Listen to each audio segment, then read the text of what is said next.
The desert wind never really stopped at Fort Garland.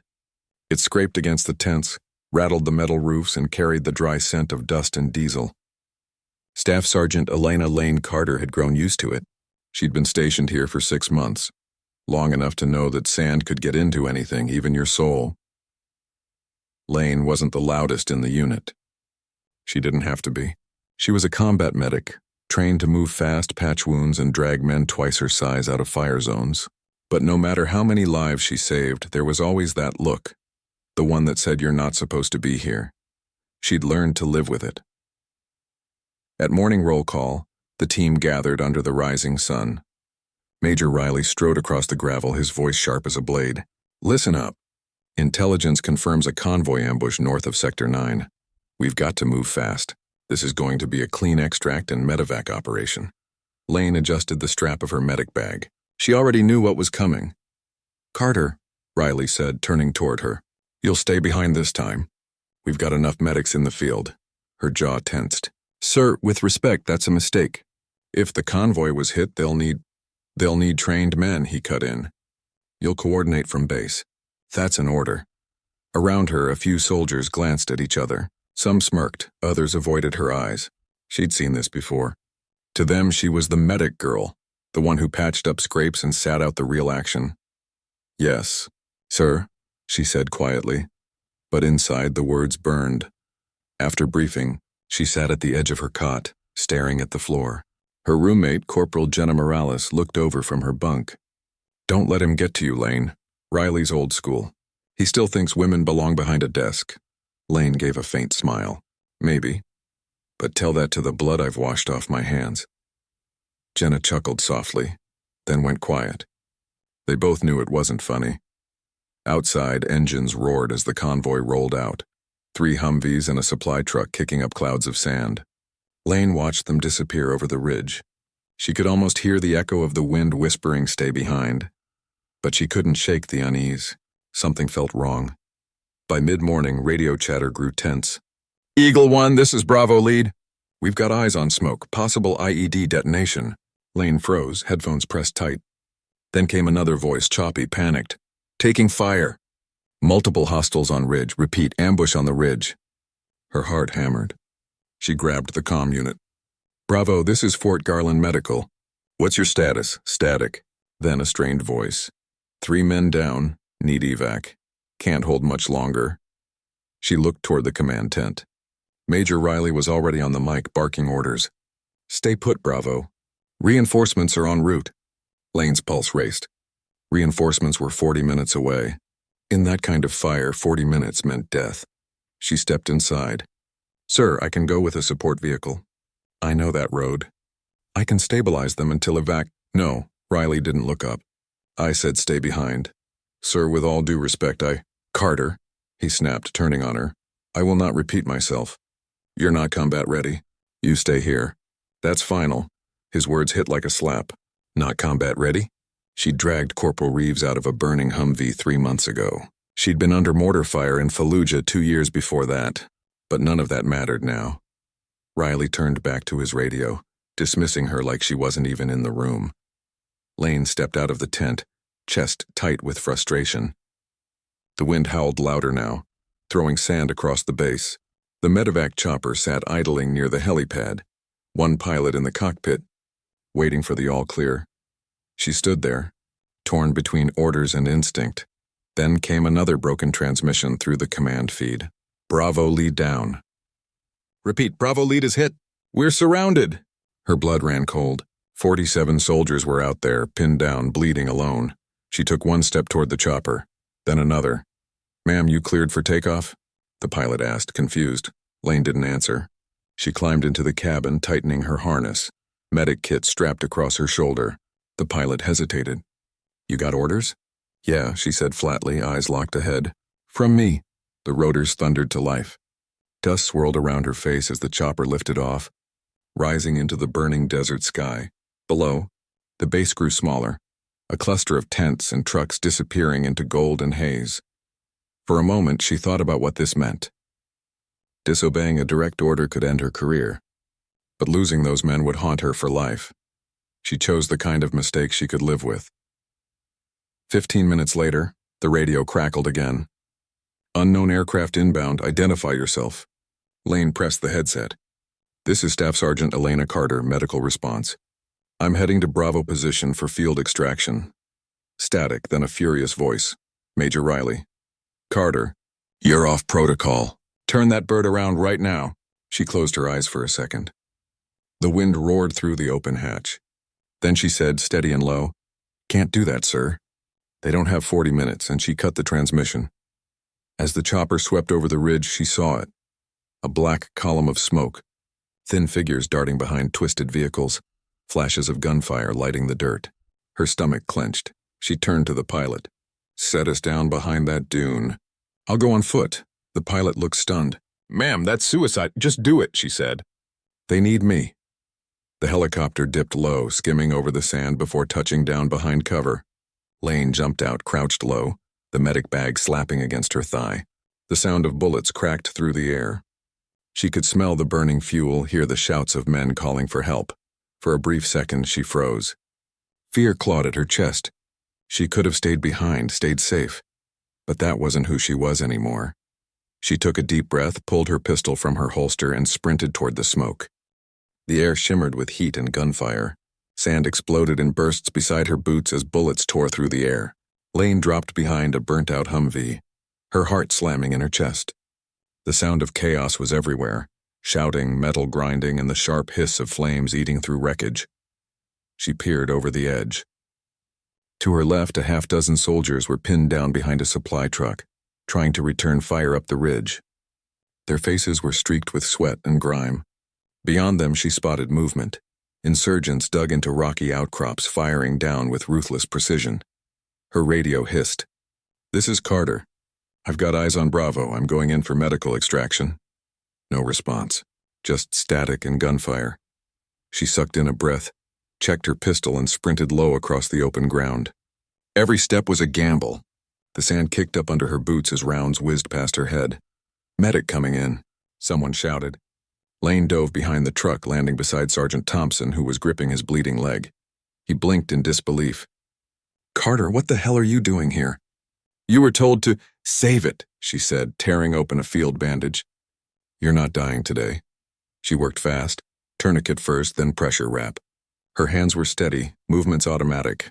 Training took over where fear used to live. When she was done, she met his eyes. You can still fire with your right arm? Yeah, he grunted. Good, keep them busy. I'll find the others. He gave a weak grin. You're out of your mind, Carter. Probably, she said, crawling away before he could stop her.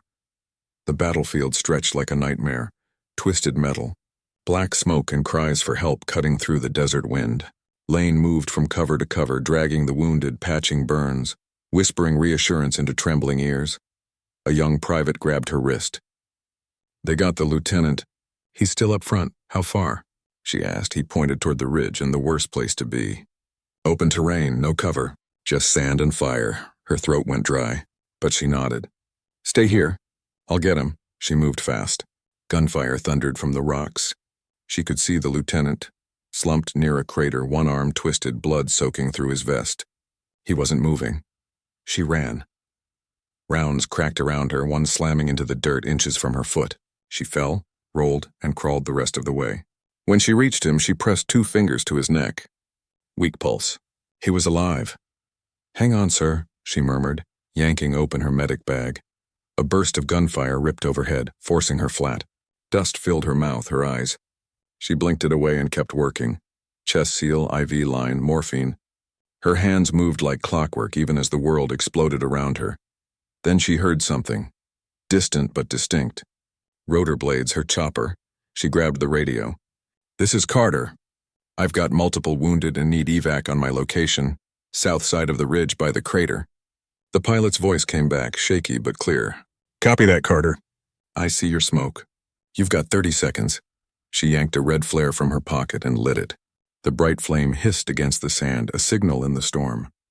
Then she turned back to the lieutenant, dragging him by his vest toward the landing zone. Come on, sir, stay with me. You're not dying out here. As the helicopter dropped lower, insurgents redirected fire toward it. Bullets pinged off the armor, smoke swirling from the ground. Lane waved her arms, signaling. The crew opened the side hatch, shouting for her to hurry. She slung the lieutenant over her shoulder. He was dead weight, blood soaking her uniform. Every step felt like lifting concrete. Her muscles screamed, lungs burning. She stumbled once, caught herself, and pushed harder. The ground beneath her feet was shaking from the downwash. Sand whipped her face. The helicopter hovered just above the dirt. "Come on, Carter," the pilot yelled. "Get him in." She shoved the lieutenant through the hatch, then turned, eyeing, and froze. Behind her, more soldiers were limping toward the chopper. 4, maybe 5, and dragging each other, some crawling. She couldn't leave them. "Hold that bird," she screamed, sprinting back into the smoke. She found Private Lewis first, his arm shredded from shrapnel. She hauled him up under her shoulder and dragged him toward the noise of the rotors. "Go," he yelled weakly. "Just go." "Not without everyone," she gritted. 2 more men came into view, one carrying the other. Lane waved them forward, shouting over the chaos. The helicopter door gunner opened fire at the ridge, laying down cover. The rattle of the machine gun was deafening. They reached the chopper. One by one, she shoved the wounded inside. Her arms shook from exhaustion. She turned back again. There were still shapes moving in the distance. "Still lives out there," the pilot's voice came over the radio. "We're overweight, Carter. We gotta lift now." "Negative," she barked. "I'm not done." "Carter." She ripped off her headset and threw it aside. Her boots pounded the sand as she sprinted toward the final cluster of men. She slid beside them. 2 soldiers, both hit bad. One was conscious, the other wasn't breathing. "Help me," she said, grabbing the unconscious one under his vest. Together, they dragged him inch by inch across the scorched ground. Every movement sent pain shooting through her shoulders. She didn't care. Then a mortar shell hit somewhere behind them. The ground shook violently. The blast threw her forward, slamming her into the dirt. Her ears rang. For a moment, everything went silent, like the world had stopped breathing. She tasted blood. Opened her eyes. The soldier beside her was gone, thrown clear. Through the haze, she saw the chopper, lifting slightly, rotors spinning. The crew shouting something she couldn't hear. No, not yet. She forced herself up, stumbling toward the fallen man. He was heavy, limp, but she got her hands under him and dragged with everything she had left. Her boots carved deep lines in the sand. Her vision blurred. Her chest felt like it was on fire. But finally, the shadow of the helicopter fell over her again. Strong hands reached out and grabbed her arms, pulling her in. She collapsed inside, gasping for air. The pilot looked back, face pale. "That's it. We're full. We're going." Lane nodded weakly, leaning over the wounded as the helicopter rose into the sky.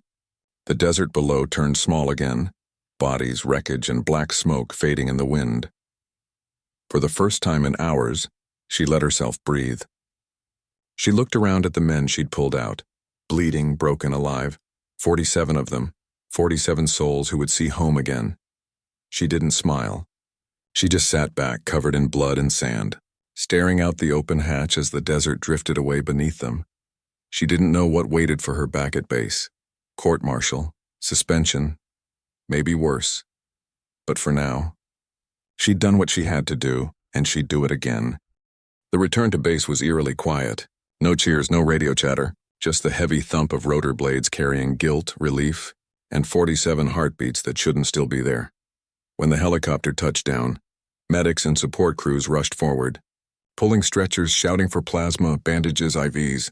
Lane moved among them like a ghost, blood on her face, uniform shredded, eyes hollow. As the last of the wounded were carried away, she caught sight of Major Riley storming across the landing pad. His cap nearly blew off in the rotor wash, but his fury held firm. "What in God's name did you do, Carter?" he roared. She stood straight, shoulders squared. "I brought them home, sir." "You disobeyed a direct order. You went AWOL on an active combat field. You jeopardized an entire operation." His voice echoed across the base. Soldiers stopped what they were doing. The men she had just pulled out of hell were watching, bandaged, limping, silent. Lane didn't flinch. "If I hadn't gone, sir, they'd all be dead." "That's not your call to make." "No, sir," she said softly, "it was yours.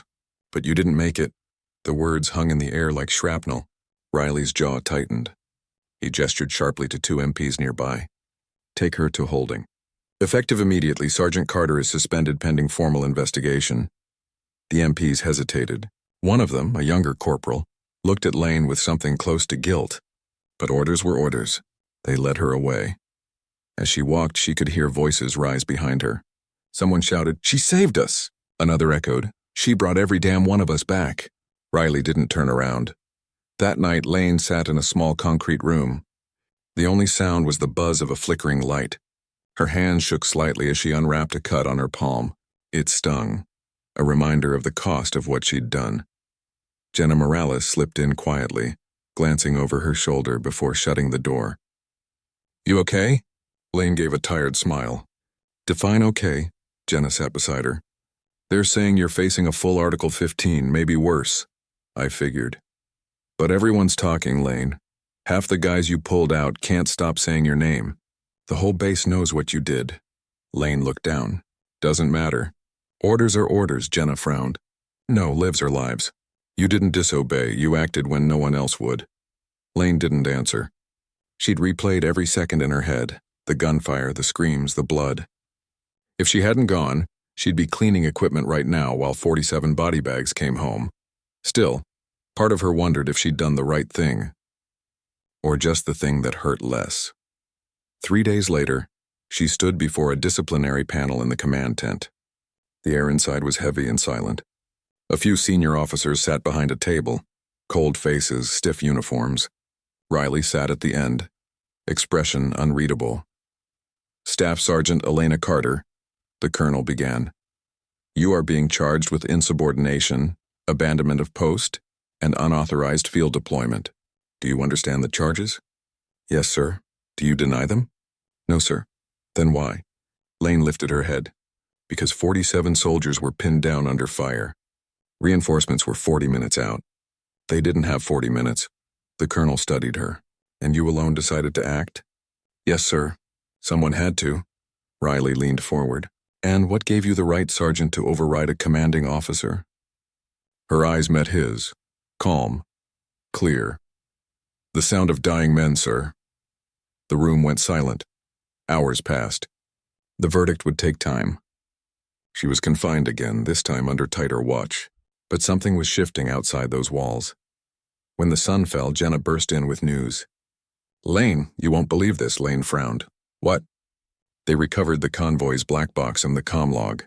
Turns out the insurgents weren't just random hostiles. It was a planned hit. Someone leaked the route. Lane's stomach dropped. "Leaked?" "Yeah. Internal. They think it was a contractor working with intel, the same source Riley trusted for the mission briefing." Lane stared at her friend. The room seemed to tilt. "You're saying that ambush wasn't bad luck?" "Exactly. It was a setup." For a moment, everything clicked. The rushed orders, the lack of backup, Riley's insistence she stay behind. None of it made sense then. It did now. "He didn't want anyone seeing what really went down," Jenna whispered. "And your flight. It exposed everything." Lane felt a cold weight settle in her chest. She wasn't supposed to save those men. She was supposed to lose them. The attack would have been written off as enemy activity and no one would have questioned it. But now? Now there were survivors who'd seen the truth.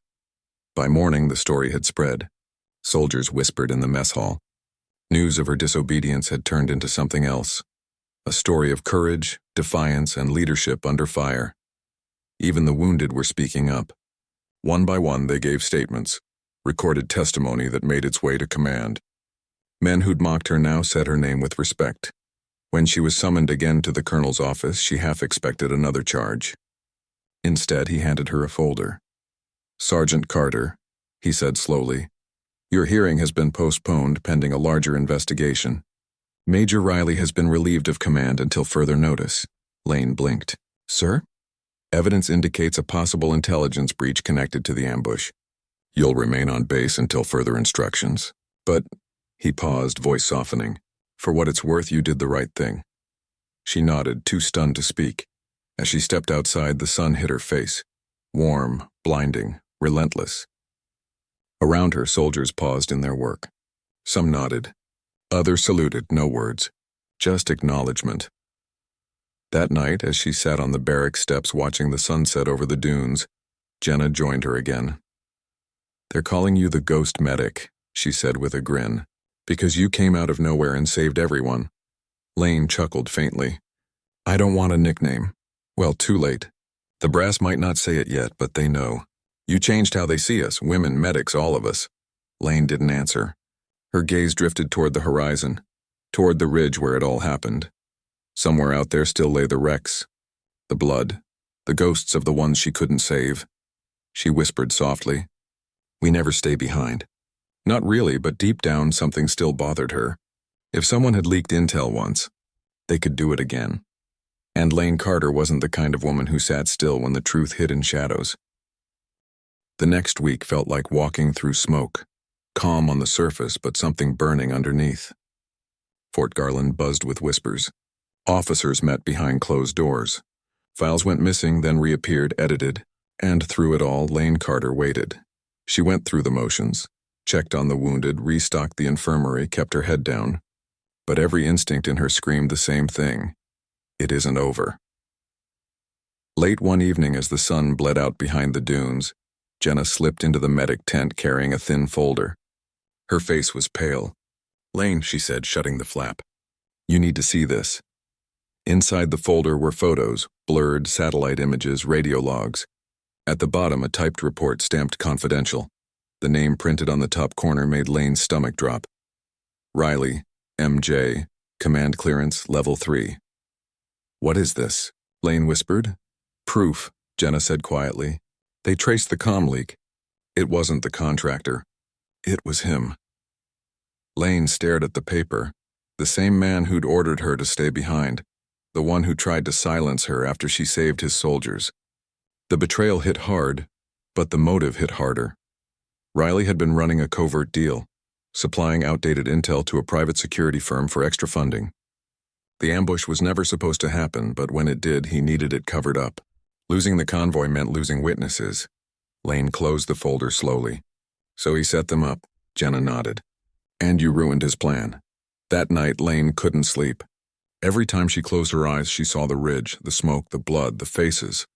47 lives she'd pulled out of the fire. And one man who wanted them gone. By dawn, she'd made up her mind.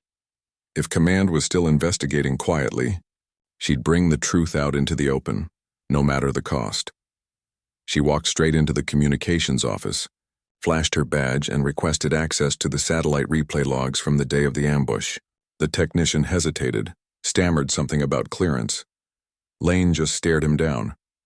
"You want to explain to the colonel why you denied the medic who saved half this base?" That did it. Minutes later, the screen flickered to life. Timestamps, coordinates, encrypted messages. She scrolled through the feed until she saw it. A transmission logged 15 minutes before the convoy's departure. It wasn't from Intel Command. It was from Riley's terminal. She hit record. Then, heart pounding, she copied everything to a flash drive and slipped it into her pocket. She knew what this meant. She wasn't just breaking rank now. She was exposing a superior officer. The kind of move that could end careers, or lives. An hour later, she was summoned. Major Riley stood in the colonel's tent, calm as ever, his uniform crisp, his eyes sharp. "Carter," he said, his voice low. "Walk with me." Something in his tone made her gut twist. But she followed him out toward the edge of the base where the wind howled through rusted fences. He stopped near a jeep, turned, and studied her for a long time. "You've been busy," he said finally. "Digging where you shouldn't." She didn't flinch. "Truth has a way of surfacing, sir." He smiled thinly. "You don't know what you're playing with. The people behind that operation, they're bigger than you think."